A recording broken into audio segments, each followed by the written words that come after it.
Hello, this is Jeff Brown in my part 2 series on perfectionism. I thought I'd wear my shirt today, one of my favorite shirts, Perfectly Imperfect, with Isabella from Encanto.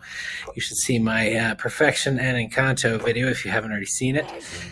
I've been stuck being perfect my whole entire life. In that video, I explain how Isabella actually doesn't really progress until she learns to give up on her perfectionism. After that, she can progress and her talent grows much faster. What could I do if I just knew it didn't need to be perfect? It just needed to be, and it let me be. So if you've seen my first video on perfectionism and you are still watching, that's a good thing. First of all, a lot of perfectionists get a little nervous. They think I'm kind of like this shoulder devil right here.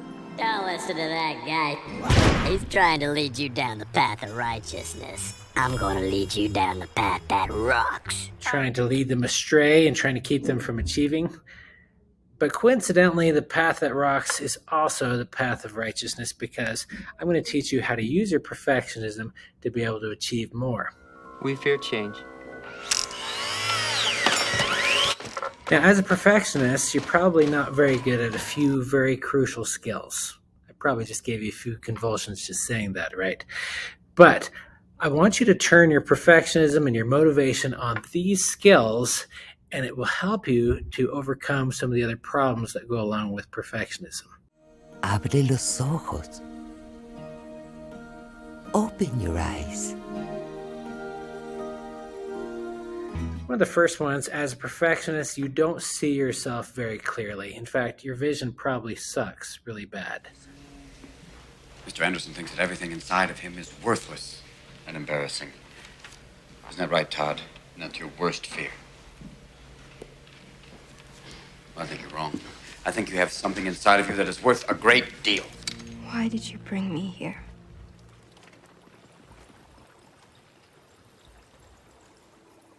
I'm not the right person.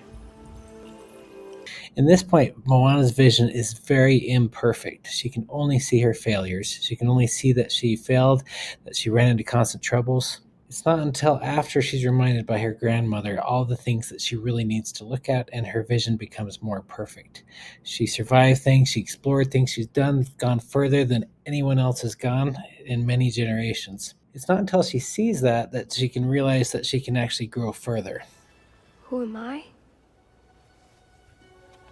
I am a girl who loves my island, and the girl who loves the sea. It calls me. I am the daughter of the village chief. We are descended from voyagers who found their way across the world. And they call me. I've delivered us to where we are. I have journeyed farther. I am everything I've learned and more. Still it calls me. The problem with perfectionism is that oftentimes you only see one part of yourself. You don't see all the others. You only see the mistakes. You only see the problems. You only think that you say the most weird things. I see you're drinking 1%. Is that because you think you're fat?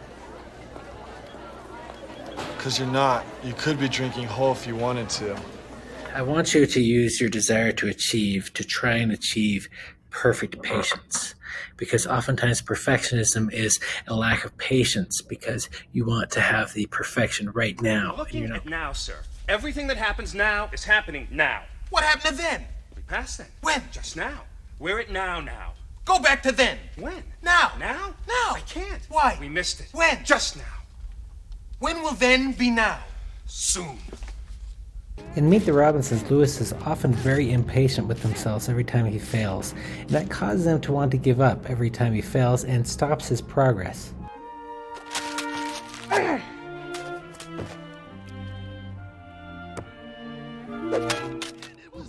It's not until he learns to be patient that he actually can learn to start growing again. From failing, you learn.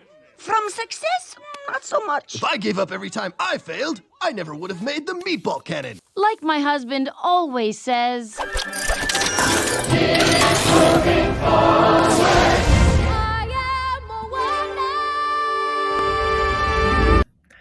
I don't know how that snuck in there. The other thing is I want you to learn some better teaching skills. Most perfectionists suck at teaching themselves. And so we're going to try and make you better at that by making you a more perfect teacher. Got that? A certain dark wizard is at large once again. This... You need to perfect your teaching skills because bad teachers have a way of causing you lots of pain. And oftentimes making you feel like this.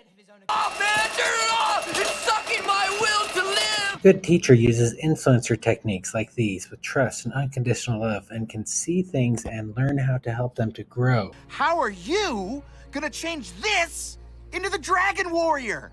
Huh? But I can change you.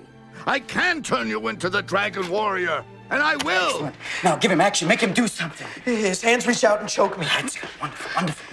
And all the time he's mumbling. What's he mumbling? Mumbling truth. Truth like a blanket that always leaves your feet cold. Forget them. Stay with the blanket. Tell me about that blanket. You push it, stretch it, it'll never be enough. You kick at it, beat it, it'll never cover any of us. From the moment we enter crying to the moment we leave dying, it'll just cover your face as you wail and cry and scream.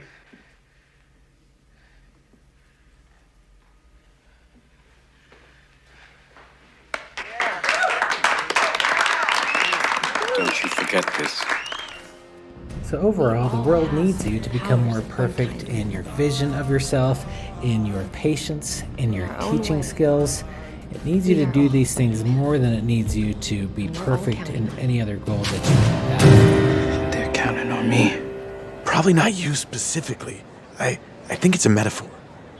Just a reminder from Master Uguay and myself to make sure you click on the thing in the corner and subscribe, and make sure you share this with your friends. We want to help everybody to break the bonds of perfectionism.